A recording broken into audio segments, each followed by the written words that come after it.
In your book, you cite lots of evidence for the bad things religion's done. What I wonder is, if you were being fair, wouldn't you have also included some of the good things that religion's done? My passion is for scientific truth. I don't much care about what's good and evil, actually. I care about what's true. I mean, do you actually believe in your Muslim faith? Do you believe that Muhammad split the moon in? A newly published study using images from NASA's Lunar Reconnaissance Orbiter revealed tantalizing hints that the moon has slightly shrunk in the recent geologic past, and in fact may still be actively shrinking today. The research, led by Dr. Tom Waters from the Smithsonian National Air and Space Museum, involved searching thousands of lunar images for specific fault structures called lobate scarps. We know the moon is shrinking by looking at the lobate scarps in detail. They actually reflect the crustal materials of the moon being pushed together, breaking, and being thrust over one another. So that indicates that something has been causing the moon to actually contract or shrink. Finding that the lobate scarps are globally distributed indicates that contraction of the lunar surface is happening on a global scale, and this is critical knowledge to understand the geologic history of the moon. The next steps in this research will be to more accurately assess the age of these scarps, to help determine how geologically active the moon might still be today. What's exciting about these findings for me is that the moon is not a dead body. It's not an object where everything that happened on the moon happened billions of years ago.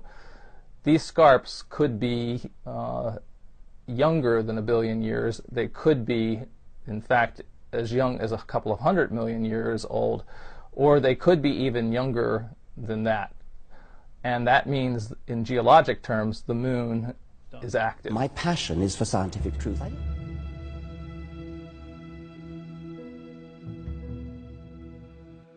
2 years ago, we reported evidence that the moon is shrinking. Now we've found evidence that the moon is actually being pulled apart, forming features called graben. So the shrinking moon, it turns out, is not shrinking everywhere. Some places the moon is actually expanding by a little bit. So finding these young graben was a real surprise, because we thought, well, all these lobate scarps are telling us the moon is shrinking, so what are these little small graben that are telling us the moon is pulling apart doing in this picture? How does this all fit together?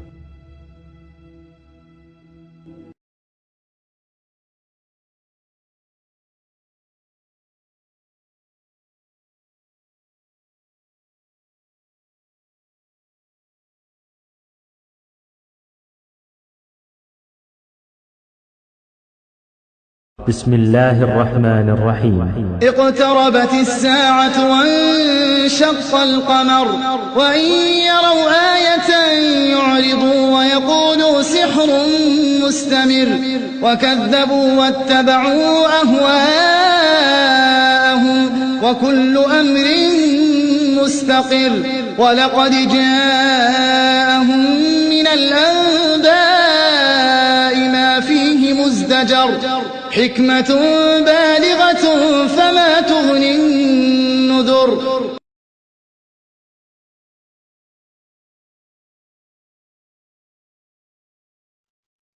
آمنت بالله وملائكته وكتبه ورسله واليوم الآخر والقدر خيره وشره من الله والبعث بعد الموت لا إله إلا الله. آمنت بالله وملائكته وكتبه ورسله واليوم الآخر والقدر خيره وشره من الله والبعث بعد الموت لا إله إلا الله لا إله إلا الله لا إله إلا الله لا إله إلا الله محمد رسول الله لا إله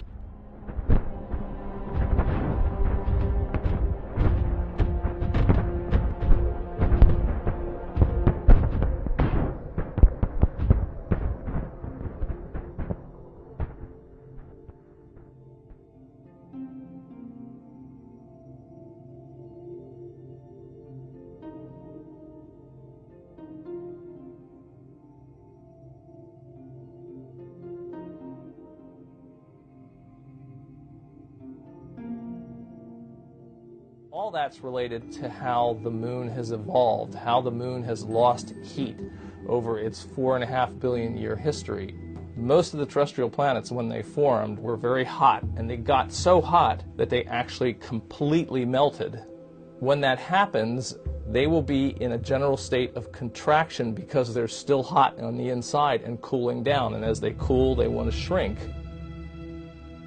Only the outer part of the moon melted, forming what is called a magma ocean.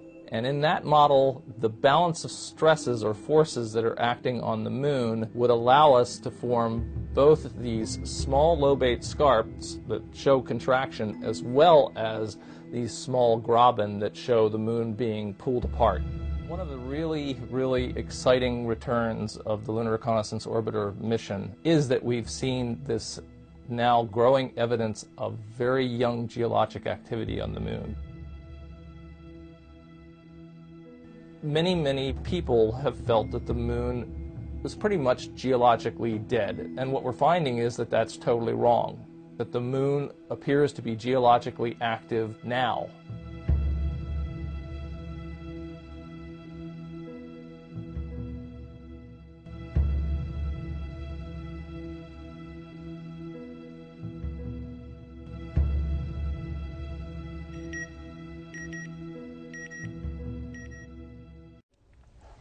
Well, I mean, who